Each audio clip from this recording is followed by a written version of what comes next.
Hello and welcome to 5 Minute Bible Study.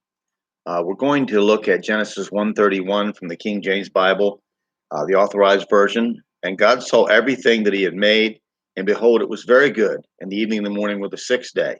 And I would recommend that if you want to look more into what I've said or written, you can go to Blogspot, blogger.com, and look at my blog. But let me just say about this verse. The initial act of creation took 6 physical, literal days. The Bible doesn't specifically say when this happened. This is disturbing because it could have. For example, the beginning of the building of Solomon's temple is pinned to the Exodus from Egypt, as shown in 1 Kings 6:1.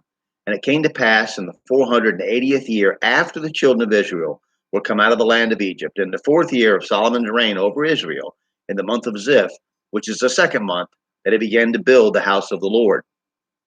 But God did not see fit to set the creation down in a specific statement of a date, although many, including myself, believe it probably did not take place much earlier than 6,000 years ago, as a general reading of who was father to whom can show. This goes against all modern dating techniques and the theories of both atheistic evolutionists and intelligent design advocates.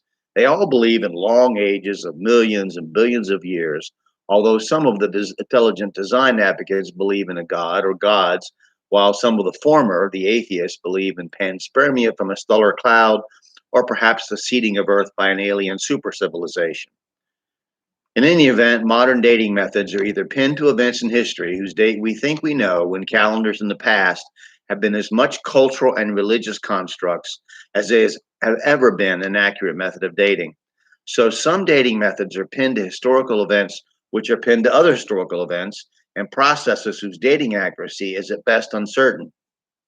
Other dating methods are pinned to things that are subject to transport contamination, where the materials being measured may have been altered by some other material. Other dating methods are pinned to events that are affected by climate conditions. Most of them are dependent upon things happening in the distant past, which is not observable as they are in the present, of which the Bible denies this is the case. The conditions of creation were vastly different than they are now. As an example, dinosaur bones have typically been dated by the strata of the earth they are found in, and the bones not carbon dated themselves. Recently, not only have red blood cells been found in supposed 60 million year old bones, which is an improbability at best, but actual carbon dating of dinosaur bones have declared them to be no more than a few tens of thousands of years old rather than tens of millions. And there was a controversy recently about that, where some scientists were denied the use of a radiocarbon laboratory because they had come up with very short time spans for dinosaur bones that they had. My point is, to the young Christian who is uncertain, there is not enough evidence, as the fossil record is incomplete and inconsistent, and the methods and procedures of dating are uncertain and questionable, that we should not spend any time doubting God's word, the musings of theoretical scientists aside. Long ages of Earth fit rather easily into pagan Hindu mythology, just as the Big Bang Theory's singularity is the linear descendant of the Kabbalah's mustard seed or the Hindu golden egg. And modern atheistic evolution is merely a continuance of ancient Greek philosophers guessing about man moving from puddle to paradise rather than from God's creation to Satan's helpless stooge. The conclusion is that God's creation took 6 days to complete, and it was good.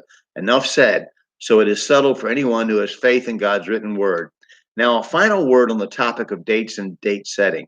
Until the arrival of the Greek king Seleucus I Nicator in Babylon in the spring of 311 BC, time was not reckoned like we figure it. Events were hinged to political and religious events like a priesthood or a kingship, or from an historical event. It was not continuous one year after another and on and on. In fact, it was even localized, only relevant to the place you were in. There was no worldwide figuring of when events happened by an absolute year like 1956, the year I was born. For instance, there is no date given for creation. The Bible does not say in the year zero or in the year one. Such a thought would have been an absurdity at one time. The Bible gives time as relative to events, not as a year with an absolute number. But today, the whole world, atheists, Muslims, Hindus, Christians, and others, when dealing with the world at large and not just their own communities, reckon their year from the birth of Christ, which is pretty ironic. But that is our standard. You can't escape the God of the Bible, no matter how hard you try. we're going to stop there, and I hope you got something out of this, and make comments if you like. And if you have something you disagree with, let me know so I can study it. Thank you. Bye-bye.